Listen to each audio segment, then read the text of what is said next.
Following on from the video I did the other day, talking about these media reports which say that the Tyson Fury Deontay Wilder third fight is off because the rematch clause is set to expire.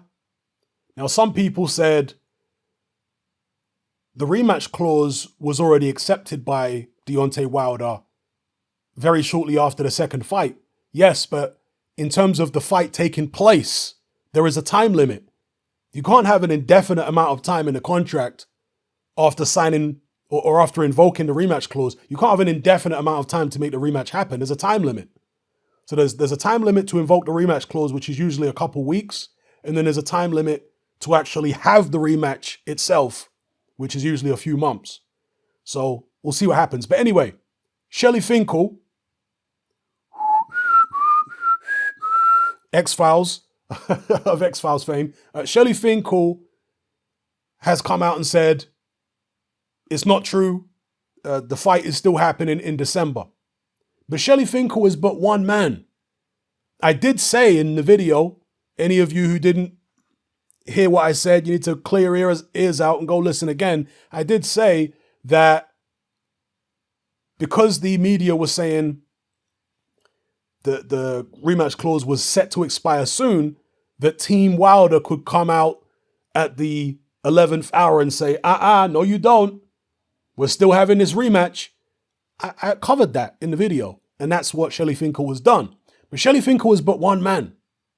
There are multiple parties involved in this situation. Shelly Finkel's one, he's the co-manager of Wilder. Then you've got the other co-manager, JD's. Then you've got Al Heyman, the advisor. Then you've got, of course, Frank Warren, the co-promoter of Tyson Fury. Bob Arum, the other co-promoter of Tyson Fury. And the broadcaster, ESPN. I don't know whether it will be a dual broadcast situation like it was last time with ESPN and Fox showing it. I suspect, maybe I'm wrong, I suspect if the fight was to take place, it would happen exclusively on ESPN this time because Tyson Fury is now firmly the A side. It's not a 50-50 situation anymore. But whatever the case may be, we have to hear from the other parties involved in this situation rather than just saying, oh, Shelly Finkel said it's not true, so that's it. It's fake news. It doesn't work like that. We have to hear from Bob Arum, an Al Heyman representative maybe, JD's, Frank Warren. And in this case, long preamble, but in this case, Frank Warren has come out and said he can't see. He chose his words very carefully, but he said Tyson Fury is going to fulfill his contractual obligations, but he said that he can't see the Wilder fight happening. That's what he said. So he chose his words carefully, but he said he can't see the fight happening. He also said that Tyson Fury will fight this year, and he seems to be implying that it won't necessarily be against Deontay Wilder. So you've got Finkel categorically denying it, but Frank Warren is not categorically denying it, is he? That the fight's not happening. Now, some people did leave good comments in the comment section of the previous video because they were saying that this could be a ploy by Team Fury to force Team Wilder's hand. That is very possible.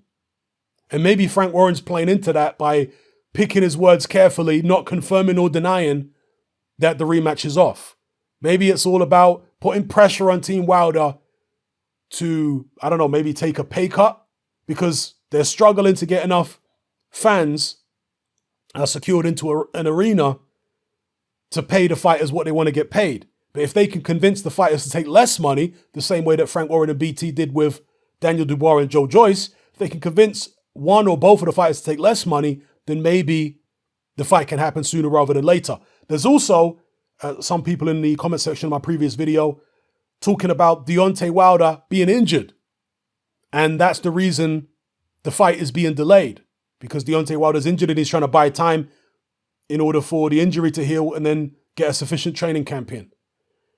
So who knows what's going on here? It's all very strange. As a boxing fan, I want to see the undisputed fight ASAP, and therefore I hope that they can knock this fight on the head. And in fact, that's what it says here in the title. Frank Warren, in this interview, said that Tyson Fury told him if they can't get the Wilder fight this year, then knock it on the head. Let's see what happens. Let me know what you guys think in the comment section below about Frank Warren's response to the media reports that the Wilder fight is not happening. Is this a ploy by Team Fury to force Team Wilder's hand? And also, with regards to the injury, I spoke a long time ago about how injury-prone Deontay Wilder is. He's broken his hand on numerous occasions. He's torn his bicep before. I mean, is it a re-emergence of that old bicep injury? Because he tore his bicep or did something to it in the Chris Arreola fight. And I think even going into the Arreola fight, it was injured, but he re-injured it in the fight and he also broke his hand. So he's very injury-prone. Deontay hits far too hard for his body. You know, like his body can't handle the power that he generates in that right hand. That's why it's breaking down. A similar thing happened to David Haye. You know, his body couldn't handle the type of power that he was generating. It's okay when you're wearing 18-ounce gloves and you're hitting bags in the gym, but when you're wearing little 10-ounce gloves and you're hitting heavyweights and you're catching their forehead and their elbows and all this kind of stuff, I mean, that takes a hell of a toll on your hands, on your arms, on your body. Now, these guys are not robust and built like tanks like a Mike Tyson. Deontay Wilder's a slender guy. David Haye is a naturally slender guy, naturally slender bone structure. David Haye, in a recent, well, it wasn't really an interview, he was talking post-fight after the Nathan Gorman-Richard Lartey match. And he said that, you know, I'm finally vindicated because I was saying during the entirety of David Haye's heavyweight run that he was not a real heavyweight.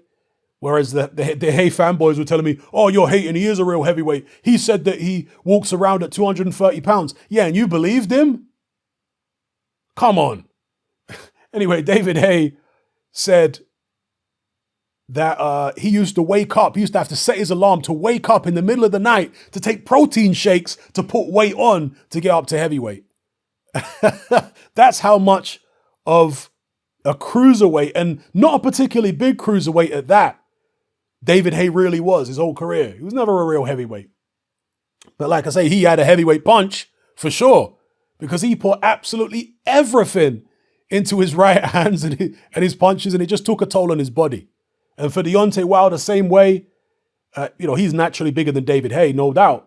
But for his height, 6'6", 6'7", and how slender his frame is and the bone structure, he just hits incredibly hard and his body can't take it. And maybe that is weighing on Deontay Wilder's mind. Maybe he'd go into other fights with little niggles and issues thinking, nah, I'll still take care of him.